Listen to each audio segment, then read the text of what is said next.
de la déclaration liminaire signée par l'ensemble des leaders du Congrès de la Renaissance démocratique, à savoir M. Bouba Diop, en commençant par ma gauche, qui se fait représenter ayant un événement familial douloureux, et nous nous associons à lui, de Taxawu Temb, M. Mamadou Lamine Diallo du mouvement Tekki, M. Abdoul Mbaye de ACT, moi-même Thierno Alassane Sall du mouvement de la République des valeurs, Pape Sarr représentant ici la LD avec Souleymane Cissé, la LD Debout, et enfin le juge Ibrahima Dème qui vient juste d'avoir un événement majeur qui l'a empêché d'être là, mais qui a signé la déclaration liminaire et qui fait partie du Congrès de la Renaissance démocratique. Déclaration liminaire. Genèse et évolution d'un scandale d'État. Mesdames et messieurs de la presse, très chers compatriotes, hôtes étrangers qui vivaient parmi nous.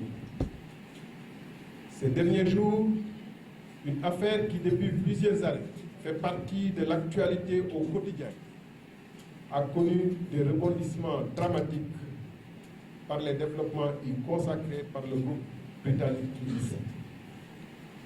Elle apparaît déjà comme le plus gros scandale financier et politique du XXIe siècle au Sénégal, mêlant faux, corruption et trahison, ayant permis la mise à disposition des ressources naturelles d'un pays parmi les plus pauvres au monde entre les mains d'un groupe de voyous nationaux et internationaux.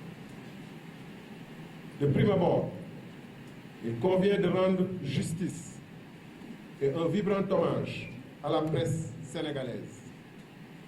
Elle a fait un travail d'investigation et d'alerte fort remarquable qui mérite respect et considération dans un pays où, en dépit des apparences, l'opacité est la règle et la reddition des comptes l'exception. D'ailleurs, la plupart des faits que nous rappellerons à votre attention a été rendu public par la presse écrite, audiovisuelle et en ligne. De larges extraits du fameux rapport étouffé, notez bien, rapport étouffé de l'Inspection générale d'État, IGE, de 2012, relatif à l'enquête sur le dossier Petro-Tim Timis en mai 2000, sont disponibles en ligne depuis mai 2017 à travers des vidéos et des articles de la presse. Et comment ne pas relever à ce sujet les vidéos fort instructives délivrées par notre compatriote Baba Aïdara. Certains journalistes des médias audiovisuels privés avaient consacré des analyses dont la seule différence avec les informations de la BBC réside dans les montants des paiements effectués à l'étranger et obtenus au Royaume-Uni sans en rien atténuer la qualité du travail exceptionnel de la BBC. Mesdames et messieurs, nous allons procéder à un rappel des faits connus et vérifiables pour que désormais nul n'en ignore et pour que chacun, en ce qui le concerne, puisse en tirer les conséquences qui s'imposeront. Au demeurant, et dans la mesure où le rapport du RIGE qui circule sur Internet a été déclaré par le ministre de la Justice comme n'étant pas encore parvenu au président de la République, SIC. Dans la suite de la présente déclaration, il sera fait référence sous la désignation suivante, le rapport étouffé de 2012.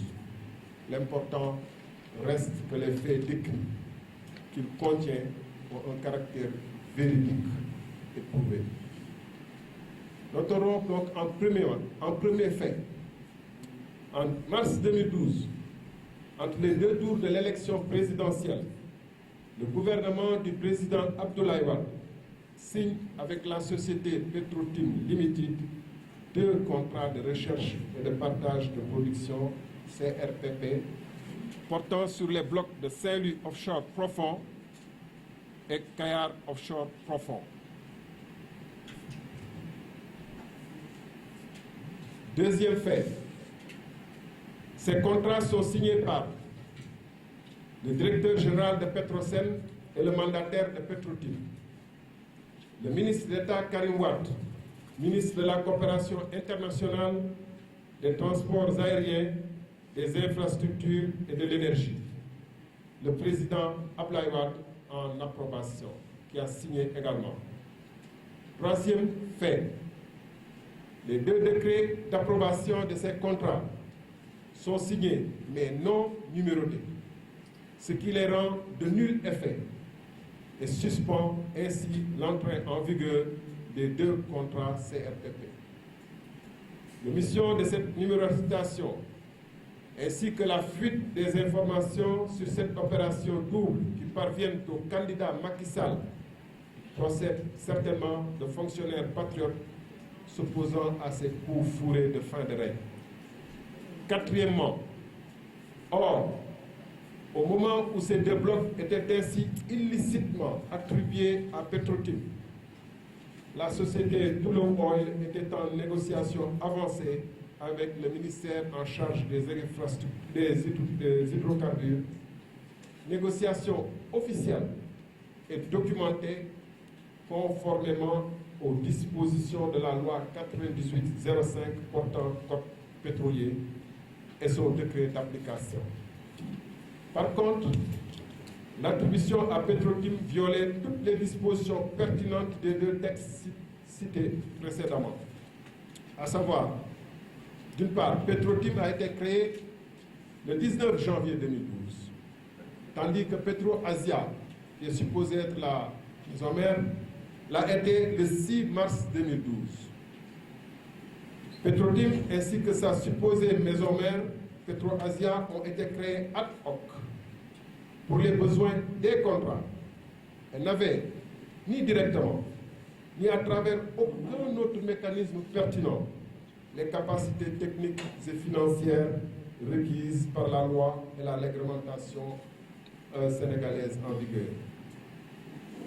D'autre part, l'avis conforme du ministre en charge des Finances n'a pas été requis conformément à la procédure. En outre, la commission d'évaluation de Petrosen n'avait pas été saisie pour statuer sur un dossier qui, au demeurant, n'existait pas. Pour masquer ce marchandage informel, intervenant à quelques heures du second tour de l'élection présidentielle de 2012, entre le ministère en charge de l'énergie et Franck Timis, assisté des inévitables intermédiaires introduits dans le milieu, la date de signature a été délibérément avancée au 17 janvier 2012 par le ministre en charge de l'énergie de l'époque, Karim Wade. Un crime n'étant jamais parfait, cette date est de 2 jours antérieure à celle de création de la société Petrotim le 19 janvier 2012. En raison de sa réputation internationale plus que sulfureuse, Franck Timis n'aurait jamais dû contracter avec le Sénégal au regard des textes régissant le secteur. Petrotim était une coquille vide dont les promoteurs n'étaient animés que par l'appât du gain, par la spéculation consistant à revendre leurs proies au moment propice, n'ayant ni les compétences techniques, ni les capacités financières, encore moins une expérience avérée dans le secteur des hydrocarbures. 5e fait, le candidat Macky Sall, alerté de ces transactions sordides, ainsi que d'autres qui s'opéraient entre les 2 tours de l'élection présidentielle, s'était solennellement engagé à les annuler une fois au pouvoir.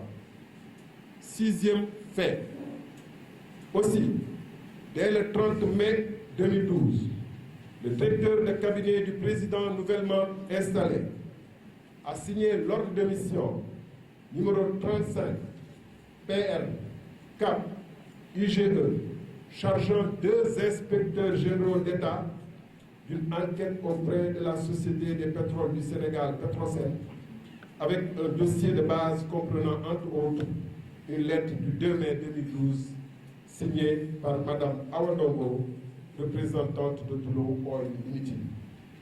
Septièmement, l'empressement du président Macky Sall à faire la lumière sur les conditions d'établissement de ces contrats était aussi motivé par les soupçons d'implication de Karim Wade dans ce dossier et le désir de constituer le maximum de charges contre lui.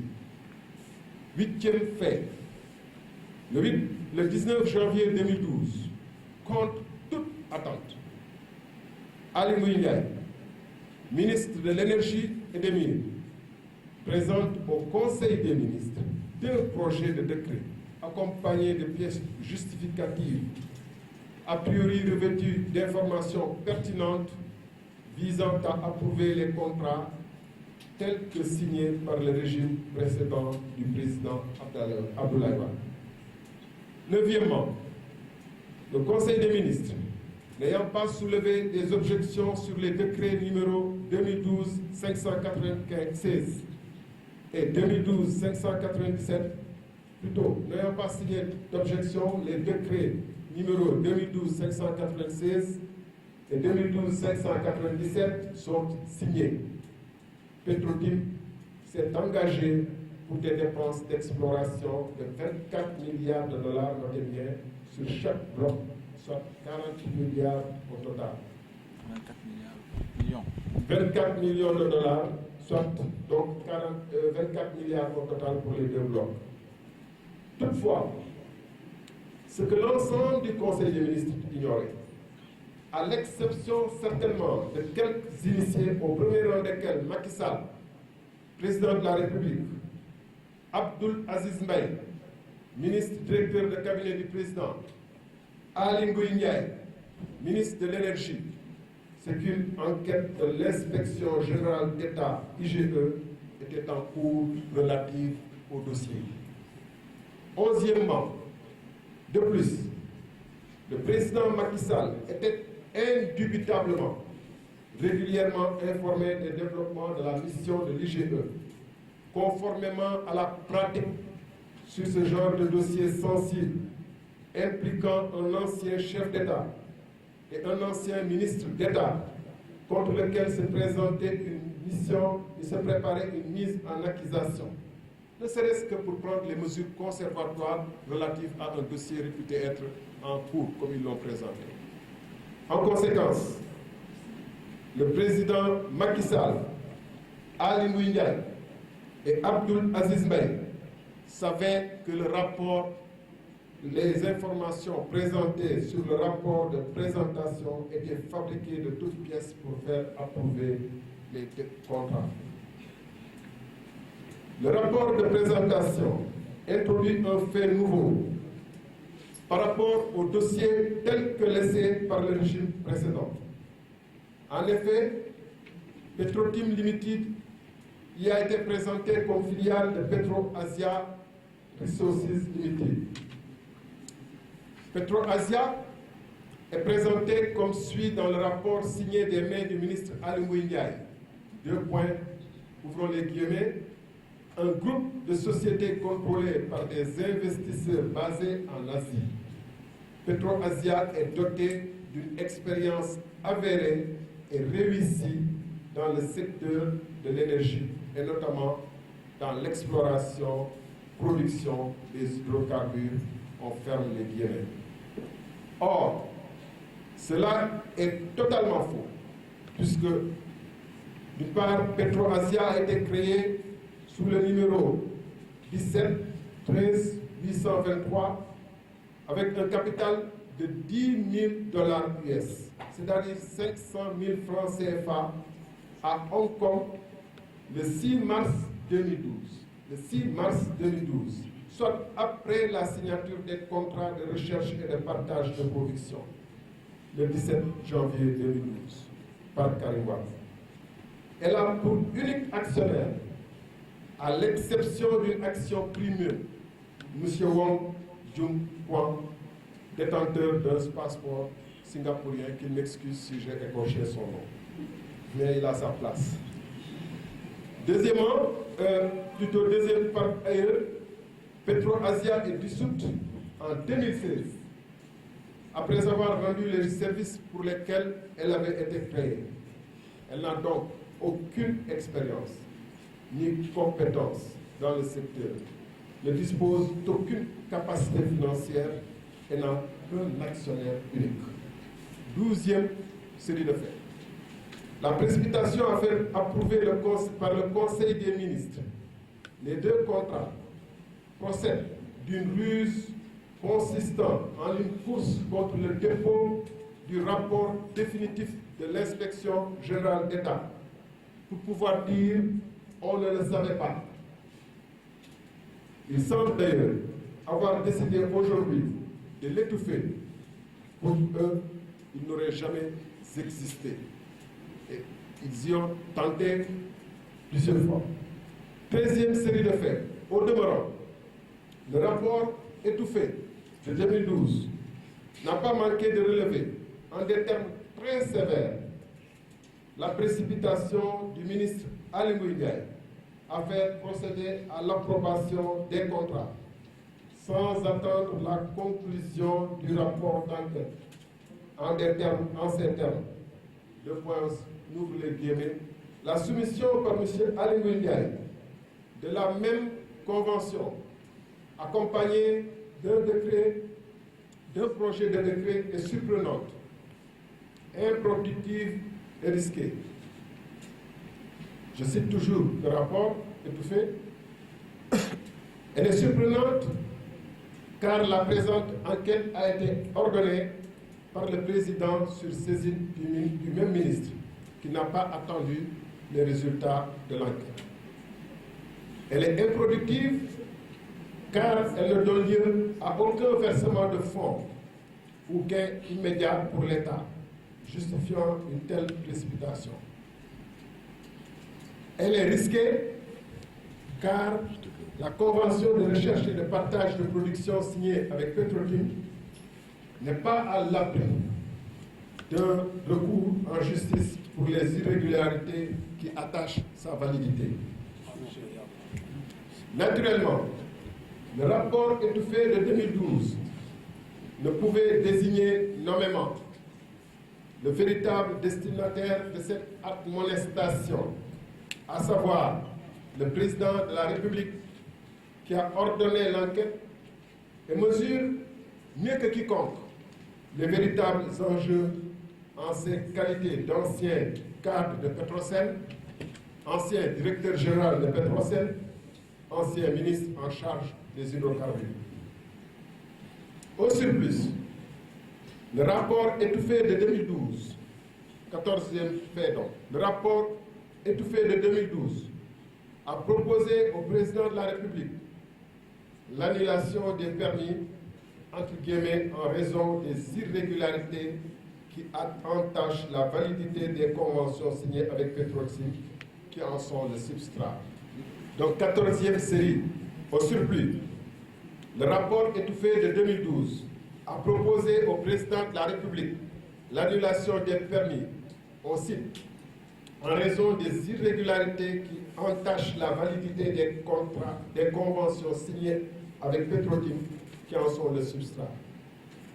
15e série de faits, le président de la République, Macky Sall, a totalement ignoré les conclusions du rapport étouffé de 2012 et n'a rien entrepris pour annuler les permis.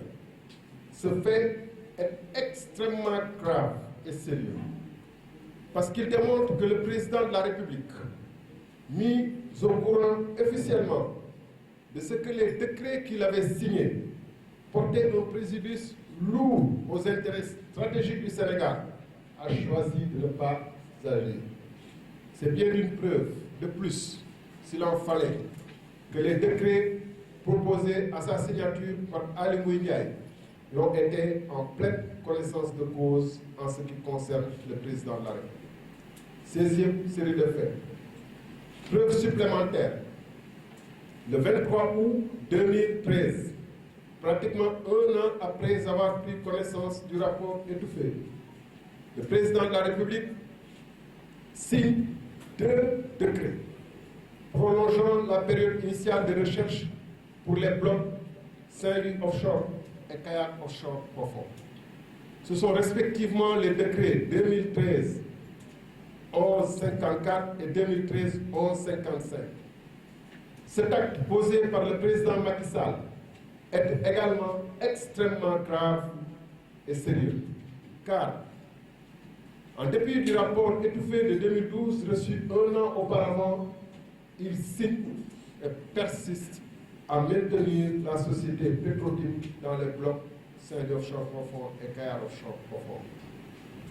En outre, la prolongation de la période initiale, qui n'avait pas encore pris fin, et sans que Timis n'ait réalisé les obligations afférentes à la dite période, est inexplicable et apparaît comme une transgression de plus au profit exclusif de Timis. Ce que c'est parfaitement l'ancien DG de Petrosen, devenu président de la République. Il apparaît clairement à ce niveau que le président de la République viole avec une intention flagrante et répétée la loi qu'il a juré d'observer et de faire observer. À ce point de notre développement, ces conclusions flagrantes, massives et graves ne manquent pas de se dégager. Mais il reste encore pire, confirmant que cette affaire est d'abord et avant tout une affaire Macky Sall. 13e série de faits. Le 3 juillet 2014, un arrêté du ministre en charge de l'énergie, Maïmouna Ndoye Sène, approuve le transfert par Petrotim Limited à Timis Corporation Limited de tous ses droits dans les contrats de Saint-Louis offshore et Kayar offshore. Ce transfert ouvre la voie à la vente par Timis Corporation de 60% des dits droits à Cosmos Energy le mois suivant, en août 2014. À cette date, Petrotim n'avait engagé aucune des obligations sérieuses qui lui revenaient en vertu des contrats. 18e membre. Cette opération entre Petrotim et Timis est manifestement exigée par Cosmos préalablement à son double rachat, car un minimum de due diligence conduit à prendre conscience et connaissance de tous les vices manifestes infestant les contrats de recherche et de partage de production sur Saint-Louis offshore profond et Kayar offshore profond, comme par exemple l'impossibilité que Petrotim ait pu signer un contrat avant sa date de création. 19 mois, un peu de patience et on termine. 19 mois, deuxièmement, 19e mois. En 2016, suite à d'importantes découvertes de gaz, d'abord dans le bloc Saint-Louis offshore profond, puis Kayar offshore profond, il apparaît que la société Cosmos, qui supportait seule les décaissements liés aux opérations d'exploitation, avait atteint les limites de ses capacités financières et devait rechercher un autre partenaire pour la phase de développement en vue de la production. C'est ainsi que BP a acquis en 2017 une partie des actions de Cosmos Energy. C'est le moment que guettait Timis pour engager des transactions tous azimuts visant à vendre ses parts aux plus offrants, ce qui n'est pas surprenant eu égard aux prédictions du rapport étouffé de 2012 soutenant que Petrotim était venu pour spéculer. Prévision fondée sur la foi d'avis d'experts.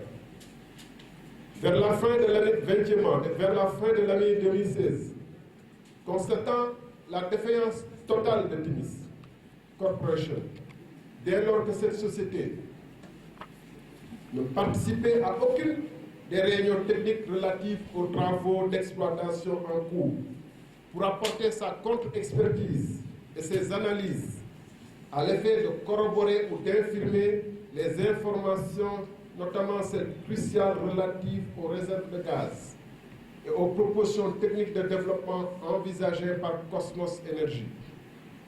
Que donc Timis aussi, d'autre part, n'a pas pu honorer ses engagements financiers relatifs à la poursuite des travaux d'exploration et de forage, une fois épuisés les montants correspondant aux 60% cédés à Cosmos. Aussi, Timis Corp s'est retrouvé devoir à Cosmos 15 millions de dollars pour des travaux, avec des risques de devoir céder une partie de ses actions. Enfin, que pour Timis, les dépenses totales décaissées directement en avril 2017 se chiffraient à 4 millions de dollars, dont la nature exacte restait à définir, pour s'assurer que ces dépenses pouvaient être retenues comme coûts liés aux opérations. Le ministre de l'Énergie, Thierno Alassane Sall, a suggéré que l'État envisage le départ de Franck Timis, le retrait de ces droits, moyennant le paiement de frais éventuels. 21e. N'ayant pas été soutenu dans sa proposition, Thierno Alassane Sall s'est en conséquence opposé à la transaction entre Timis Corporation et BP, à lui soumise au mois d'avril 2017, et qui comportait les éléments suivants. Paiement de 250 millions de dollars US, 137 milliards de francs CFA, une semaine après l'approbation par le ministre. Paiement de 25 millions de dollars US supplémentaires par puits en cas de découverte supplémentaire d'hydrocarbures lors des opérations de forage envisagées sur les deux blocs de Saint-Louis offshore profond et de Kayar offshore profond, à concurrence de 2 puits maximum. Enfin, paiement durant la durée de vie du projet de redevances ou royalties selon un pourcentage non explicité dans l'accord soumis à l'approbation du ministre et objet d'un accord tenu secret. Or, cette clause secrète, contraire aux textes en vigueur et qui ouvre la voie à des paiements sur 40 ans à d'autres entités contrôlées par d'autres personnes que Franck Timis, est le nœud de l'opacité. Deuxièmement, pratiquement à la même période, l'ancien ministre Abdoul Mbaye, un des 3 signataires des décrets d'approbation des CRPP de Saint-Louis offshore profond et Kayar offshore profond, sur la base d'enquêtes personnelles engagées après son départ du gouvernement, à la suite d'alertes, dénonçait l'existence d'un faux après avoir établi son existence. Il est le seul des 3 signataires des décrets à avoir procédé à ces dénonciations à ce jour. 23e, Abdoul Mbaye a informé le président de la République par lettre ouverte afin que nul n'en ignore